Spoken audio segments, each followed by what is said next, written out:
The big fallacy is that people hire internationally because it's cheaper to hire immigrants to fill that. No, not for an H-1B visa. That's not why it's the same as us in the film industry doing O-1 visas. You hire because they have a specific special expertise that you need. It is more expensive for me to have to pay $15,000 in legal fees to get the visa. Then I have to fly them back and forth, not just once, because they're not going to come here for a year and never go back. Their contract is going to call for me to send them back and forth regularly. And it's business class. And they're generally flying business class. Very often when you have those visa holders over here, you're paying for their housing too. It's way more expensive to hire the H-1B visa holders. You're not hiring them. Like if I could hire an American for, $150,000 to do the job, they would. It is very common for big companies to say, great, I'm going to import this guy who's the foremost expert in the world on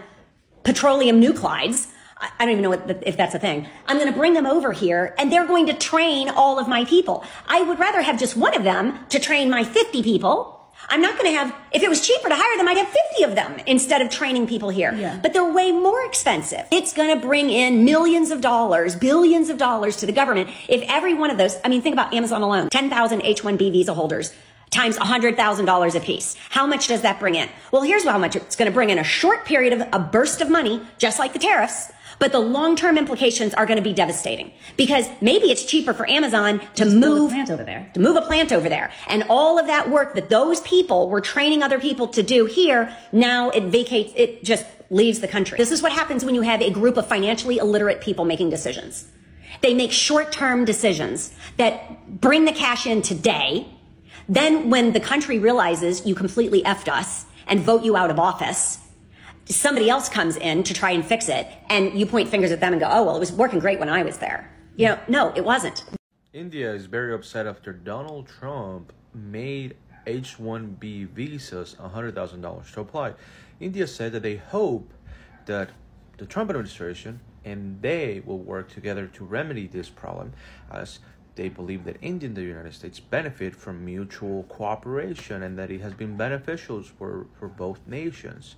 Now, the Trump administration has said that the visas, the $100,000 that will be charged will not be applied to people who are reapplying or renewing their visas, aka people who already have them, but it will affect any new visa holders. India, of course, having 70% of those H-1B visas. What's the next thing, Kato? Will Trump's $100,000 fee for H-1B visa end the American dream for Indian techies? It's time to ask. One puts their child into a boat unless the water is safer than the land, right?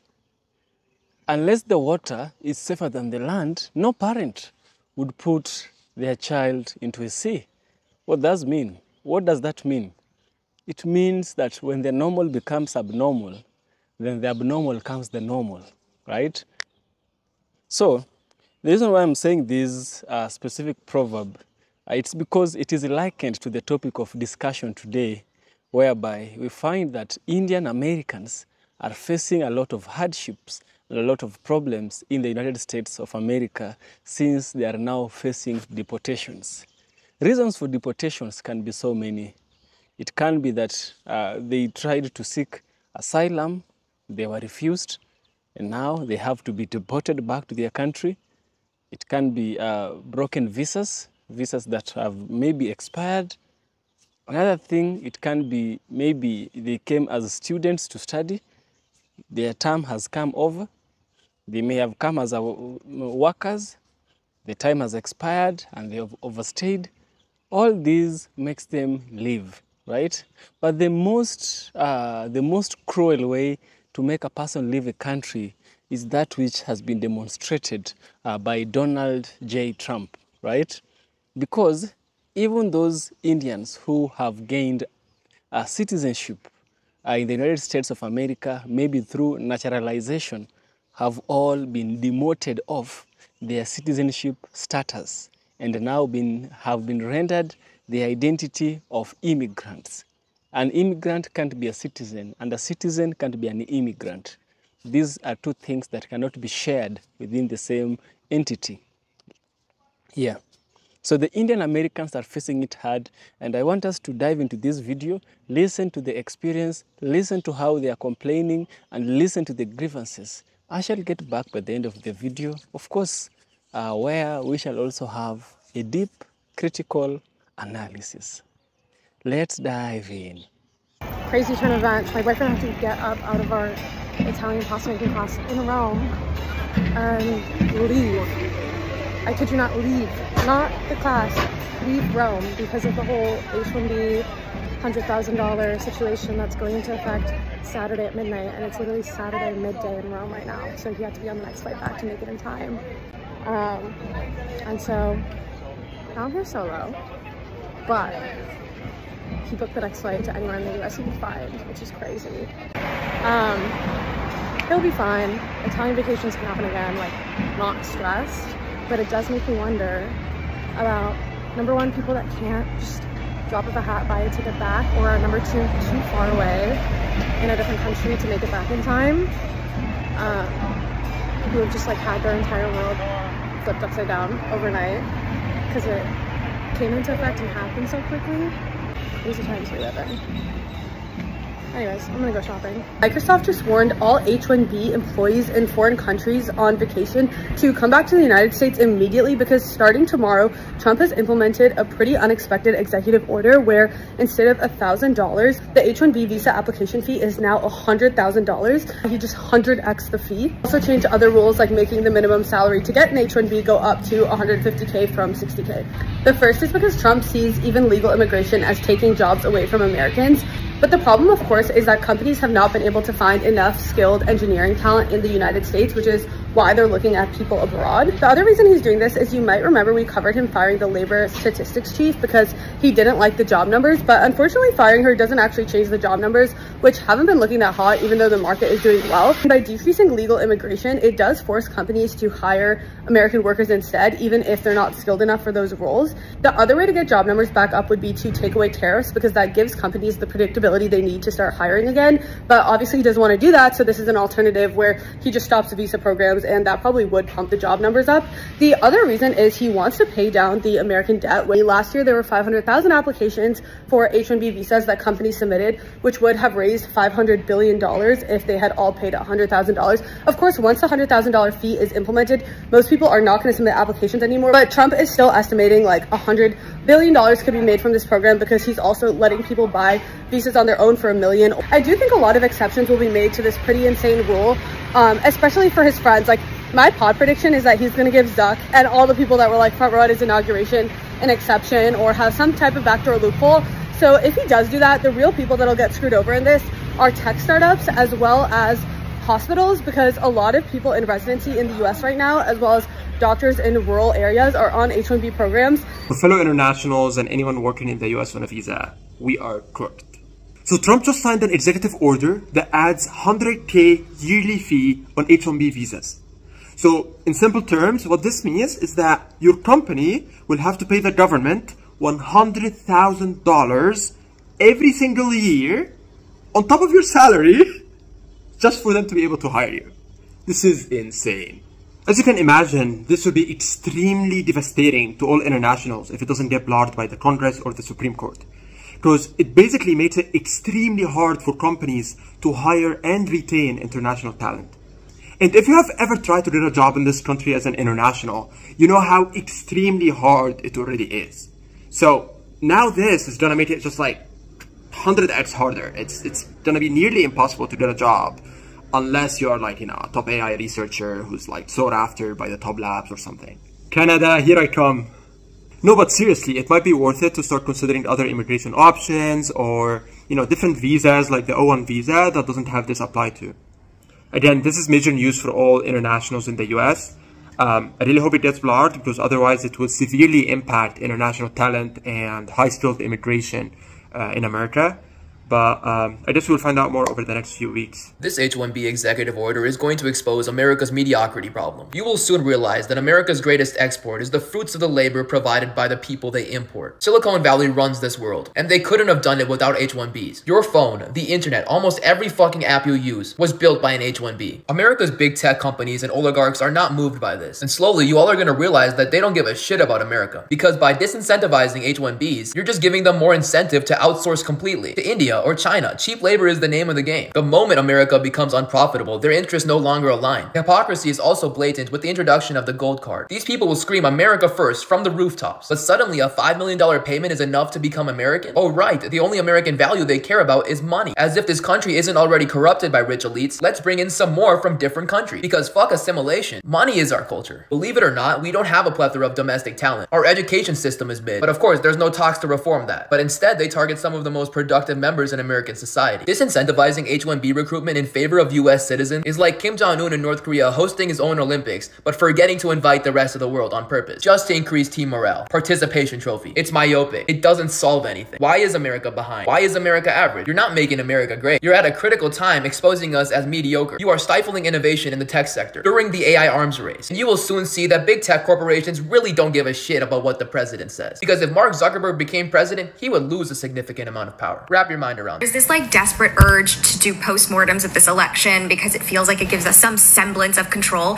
I am not emotionally there yet, but I do want to talk about why she lost so much of the Indian vote in spite of being Indian. And I totally get that there's going to be an immediate instinct to hang it on the rampant and pervasive anti-blackness in the Indian community, which 1000% contributed, by the way, 1000%. Some will blame it on the fact that so many Indian immigrants tend to lean Republican because, as I've said, they not only chase proximity to whiteness, but they believe that Trump's tax cuts will benefit them. In certain cases they will, but in most, sorry, Uncle Dage. Others will say that democratic social platforms like LGBTQ protections aren't something that Indians culturally value. Not no. Some will blame anti-Muslim sentiments and say that Indians would love a Muslim ban. Also not no. All of these things are contributing factors. But I fear that the answer is far simpler.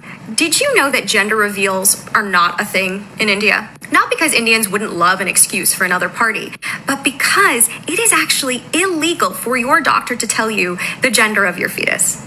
The Indian government had to step in and make it illegal for your doctor to give you basic gender information. If you're not Indian, you might be wondering, why would that be? Let's put our critical thinking caps on. Abortion is legal in India. Indian society devalues women to such a degree. This is a society that is so patriarchal and misogynistic that the Indian government had to step in to make it illegal for people to find out their baby's gender because female infanticide rates were so high that they risked destabilizing the country. I'm not kidding. Keep in mind, India does not limit how many children you can have. Many would say, unfortunately, they just don't want girls. Before you try to bring up Indira Gandhi, don't know how she got elected, why she got elected, and how unlikely it is that anything like that would be replicated anytime in the near future. At the end of the day, it doesn't matter that Kamala Harris was educated, successful, had achieved more than most will ever in their lifetimes. She's still a woman. They just don't love that. And I want to be clear, this is not even an age thing anymore. Gen Z Indian men voted against her in spades. They've been radicalized like every other group of young men. You might have seen the Trump's new proclamation about $100,000 for H-1B visa. It only applies for the people who come after September 21st. So if you are in India right now, or if you know anyone in India right now, if they board the flight and if they come to United States before 21st morning 12:01, everything will be okay. So if you know anyone, please forward this. And if you know anyone who is on H-1B in India right now, tell them to board the flight as soon as possible. Hi, I'm an immigration attorney, and I went through President Trump's executive order on restriction of entry of non-immigrant workers this weekend, so you didn't have to. The abuse of the H-1B program was marked as a national security threat, where domestic law enforcement agencies had identified that H-1B reliant businesses and companies were engaging in visa fraud and conspiracy to launder money, conspiracy under racketeering. Abuses of the H-1B program was marked as a national security threat because it discourages Americans to pursue careers in STEM, science, technology, engineering, and mathematics. H-1B visa restrictions are now in effect. As of September 21st, 2025, the executive order imposed strict limits on entry into the United States of certain H-1B visa holders. Under the new policy, employers now have to supplement the H-1B visa with a $100,000 payment to the Department of Homeland Security, and the Department of Homeland Security will deny entry of H-1B visas to those whose employers have not made the required payment. The Department of Labor will now begin updating prevailing wage levels to align with the goals of the executive order. What do you think about the new policy on H-1B visas? Follow for more immigration news and comment below. We're going to be saying goodbye to the H-1B program. Trump just changed the rules. If a company is going to sponsor you for an H-1B, either you or the company have to pay the U.S. government $100,000. Why is Trump destroying the H-1B program? Nobody knows for sure. Could take some guesses. One, he doesn't particularly like India. Just put 50% tariffs on India, and 75% of the tech workers who come on H-1Bs are from India. Is that a possibility? He doesn't like Silicon Valley. They seem to lean liberal. They're Democrats. Is that a possibility? And he just rolled out the gold card.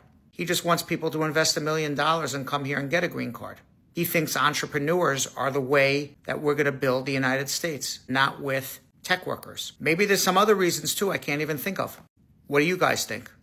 Companies are now going to have to pay $100,000 per H-1B worker that they have. Trump's base is pretty happy because they don't really care if you're documented or undocumented. They don't want immigrants coming here. Trump is also claiming that this is going to bring back jobs to Americans, which probably won't. You have to understand that H-1Bs are not like evil and stealing your jobs. Tech companies are sending them to H-1B workers because they know they can exploit them. 60% of H-1B workers are paid well below local median wage. So tech companies can pay them less and they can make them work ungodly hours because they know that their immigration status is tied to their employment.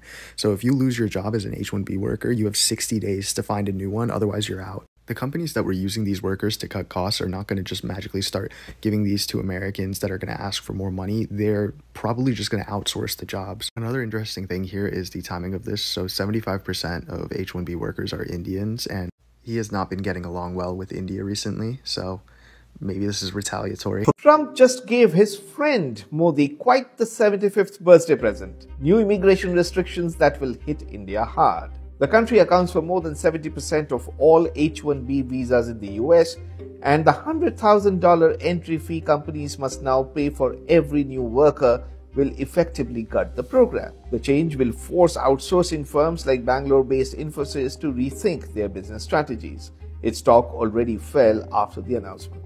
But what should worry Prime Minister Modi more than the rules themselves is how they're being framed. At least the initial announcement gave the impression of being a harsh travel restriction. Visa holders currently overseas on work or holiday had to return to the US in 28 hours or they could get stranded.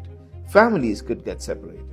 The sheer panic that caused before White House came up with a clarification made it essentially an escalation of the ongoing trade fight. First, a 26% tariff on Liberation Day. Then the White House almost doubled that because it said India's purchases of Russian oil were helping to finance Putin's war in Ukraine. Now Washington has poured more cold water on India's economy. To many immigrant families, an already arduous pathway to permanent residency in America will now look like an impossible dream. This all comes at a particularly bad time for Modi too. India is experiencing alarmingly high youth unemployment even as political unrest has rocked neighboring countries like Sri Lanka, Bangladesh and Nepal. Modi, however, is trying to be optimistic. He is slashing consumer taxes to soften the blow and says that the tax cut would accelerate India's growth. But will people really want to spend when both blue-collar and white-collar Indian jobs are on Trump's radar? We'll just have to see about that. Indians working in the US have gotten the biggest shock of their lives, but it may work out to be very well for India, and I'll explain exactly what is happening. So yesterday, President Trump mentioned that any American company hiring foreign workers on H-1B visa will have to pay $100,000 every year to the US government in the form of a fee. Which means every Indian who will be hired by an American company, well, that company in the US will have to pay 88 lakh rupees, not one time, but every single year. Now, this means that practically all the Indians working in the US and are not already US citizens may have to come back. Because right now, this is a presidential order And whether it's going to sustain in the US Congress or not, we can't really say. But imagine it does. I'll tell you what will happen. For example, when I speak with the administration at B schools in India like ISB as well as IIMA, the administration is really happy because right now the kind of applicants they're getting to these colleges for the MBA program are absolutely phenomenal. Because, 35% of the Indians who would apply to the US every year in search for better MBA are now not applying, and all these people are now studying in India. Similarly, now the best of talent from the world is going to come back to India because companies may not want to hire them in the US. And over the next 5 to 7 years, I would predict that a lot of global companies would then begin to bring investments into India, start setting up companies into India. And quite like how China grew over the past 2 decades on the back of their fabulous talent, which built massive tech companies inside of China which are now going global. The same journey may actually happen for India over the next 1 decade, because 71% of the H-1B applicants are actually Indians and only 12% are Chinese, which is why, while it is really painful for people who have family members in the US working right now in the short term, in the long term, it may be a fabulous golden opportunity for our country, India. Share it with someone who may need it. You might have seen the Trump's new proclamation about $100,000 for H-1B visa. It only applies for the people who come after September 21st. So if you are in India right now, or if you know anyone in India right now, if they board the flight and if they come to United States before 21st morning 12:01, everything will be okay. So if you know anyone, please forward this. And if you know anyone who is on H-1B in India right now, tell them to board the flight as soon as possible. Now, after clearly watching this video, here is my deep critical analysis. For Indians in America, their roots have widespread far more than a century. You see, Indians in America came to build railways, not like black people who came as slaves. Indians didn't come as slaves. They came to build and they were being paid.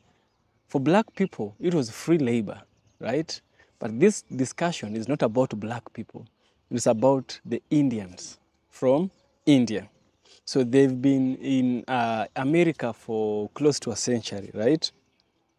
So they came first as laborers. Later they came as engineers, doctors, and business people. They have worked hard, built families, and have become an American, or rather they have become part of American life, right?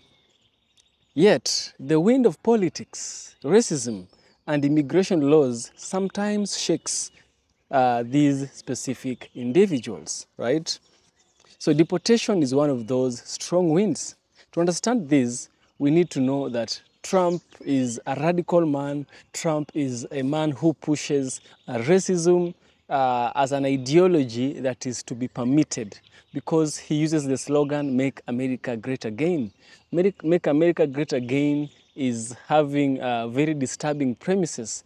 The premises that America has been plagued by immigrants who have sought, or rather who have made America go downwards. For instance, some of the Republicans were heard chanting that it is the immigrants who are making them lose their jobs, making them miss their jobs, making crime become high in the USA.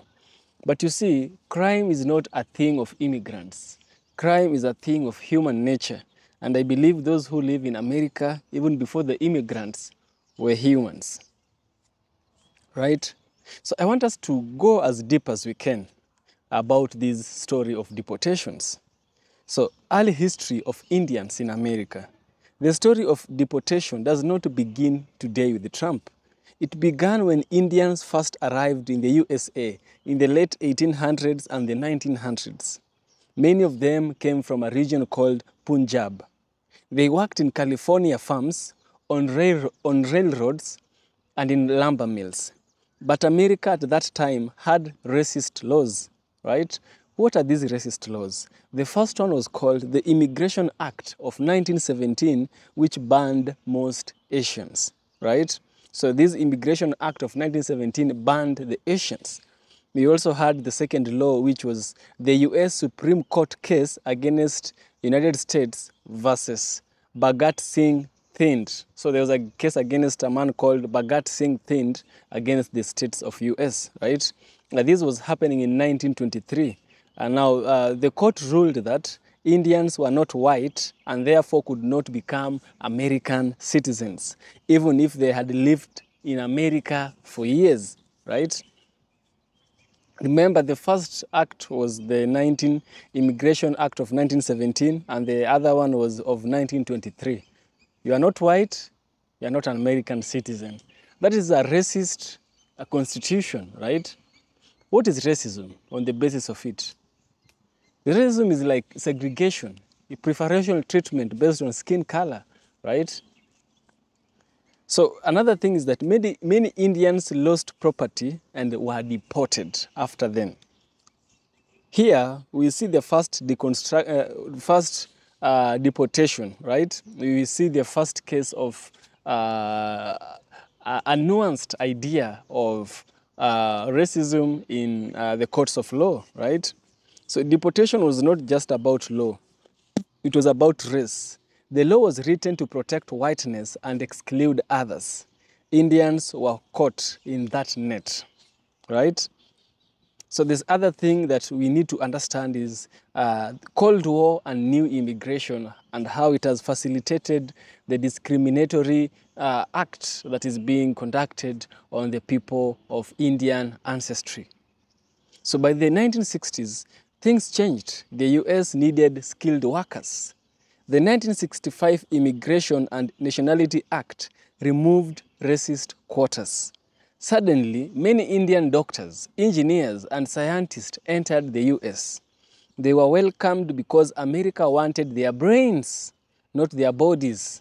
They created a new Indian community, educated, middle-class, model minority. But here lies another hidden truth. Indians were accepted not because they were fully equal, but because they were useful. Their value was connected to their work, not their humanity. Deconstruction, which is what we are doing right now, shows us usefulness can be temporary, right? When politics shift, even the model minority can face suspicion, right? So usefulness is temporary because someone can't be a learner forever. There's a time they learn and then they become good at that, right?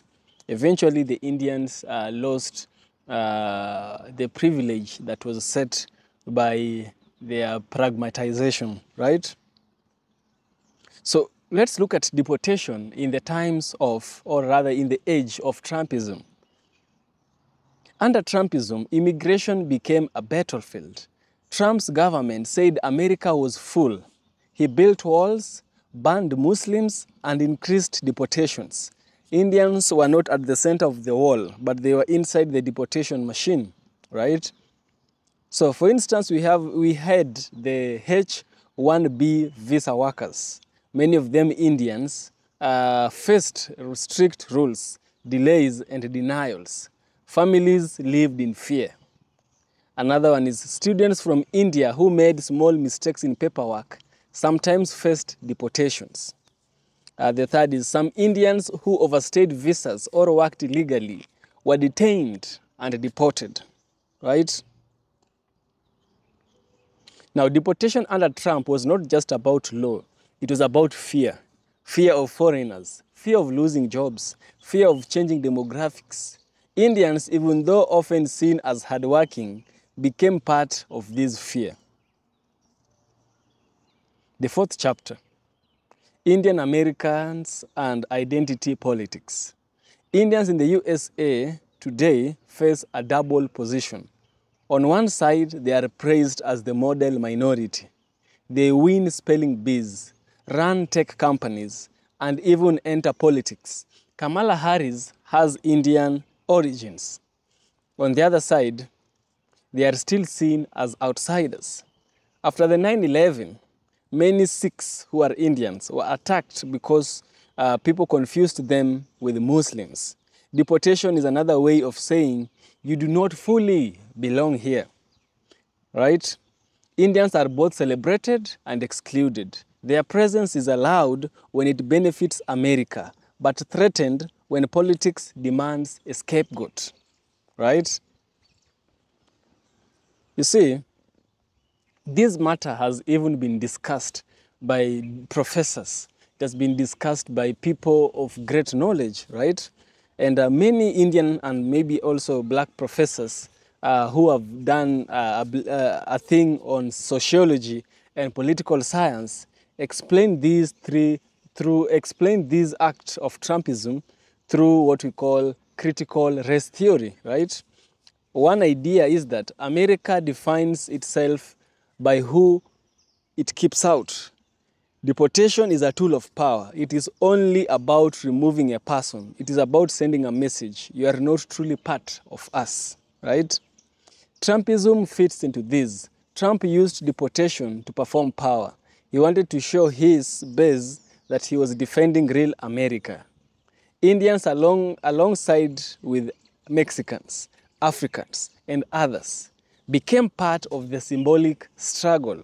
Even when the Indians were not the main target, the deportation of some showed the community that safety is never guaranteed, right?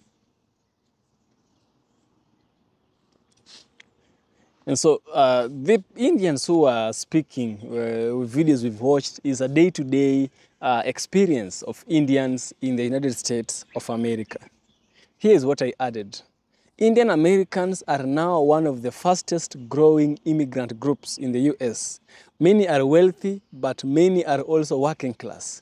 Taxi drivers, motel owners, gas station workers, and undocumented laborers, which exist alongside CEOs. Deportation hits the vulnerable first, right? So a tech worker, for instance, on H-1B visa loses his job. What comes next is that he has 60 days to leave America. If not, he will be deported, right? Another case is a student visa expires, which is equal to deportation. A worker without papers is caught, which being the third example, faces deportation as well, right? See, Trumpism adds more stress, but even beyond Trumpism, the deportation machine in America is huge. For Indians, this means they must live with uncertainty. You see, even now, the term illegal has new definition. The term illegal has new denotations, right? So one of the biggest myths is that people deported are simply illegal, right? So who decides who is legal and who is illegal? Laws are written by the powerful. Indians came when America needed them. They were deported when America says they are no longer needed. Legality changes with the topics, with politics as well. What stays the same is the unequal power. The immigrant is always at risk. So what are some of the lessons for the future? For Indian Americans today, the story of deportation is a reminder. Their roots must grow deeper. They must fight for rights, not only as individuals, but as a community. They must stand with other groups, such as the Latinos, the blacks, and the Muslims, who also face deportations and exclusion. You see, that proverb I told you about shows us that deportation is political, cultural, and racial. Deep roots, right? Deep roots means, or rather, deep root. The boat here is a symbol of solidarity, knowing history, and demanding justice. To conclude, Indians have always faced the push and pull of America's welcome and rejection. Deportation is not just a legal action, it is a symbol of exclusion. Today, under Trumpism and beyond, Indians in the USA must see that their struggle is part of a larger story of race, labor, and belonging. Now, by doing such an analysis, we see that the fight is not only about, staying in America, but also about redefining who belongs in America at all, right? So this is all about the situation Indian Americans are facing in the United States of America. Kindly, if you have any thoughts, be sure to subscribe to the channel, share your thoughts. We will really love to hear what you have to say. See you in the next one. Adios.